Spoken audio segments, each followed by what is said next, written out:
یہ بعض چیزیں اس میں مستحب ہے، جیسے ہاتھوں کا دھونا، یہ مستحب ہے۔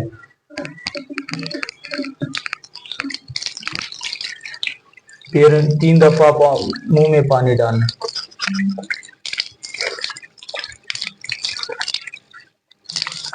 ناک میں پانی ڈالنا۔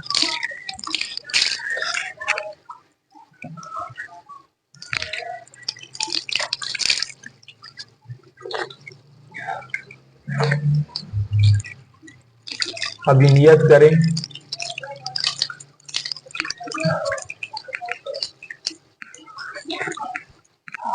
پھر مستحب ہے ایک بار پانی دوبارہ ڈالنا نیت کے بعد۔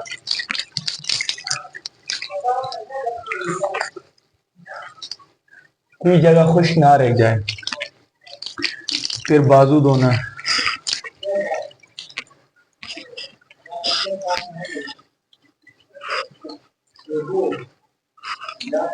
ذکر پڑھنا مستحب ہے۔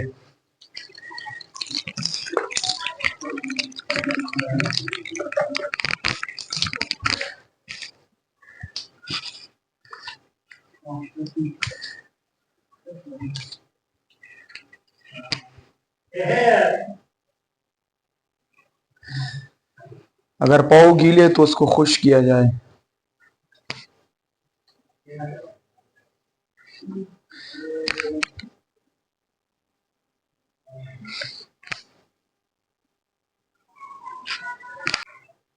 بہتر یہ ہے کہ وضو سے پہلے جو مسح کے لیے اگر بال آپ کے بڑے ہیں تو پہلے بالوں کو تھوڑا سائڈ بھی کیا جائے، یعنی اس میں تاکہ پانی صحیح سے پہنچا سکے، صحیح بال تھوڑا سائڈ بھی کرنی چاہیے تاکہ اس پہ مسح صحیح کر سکے انشاءاللہ۔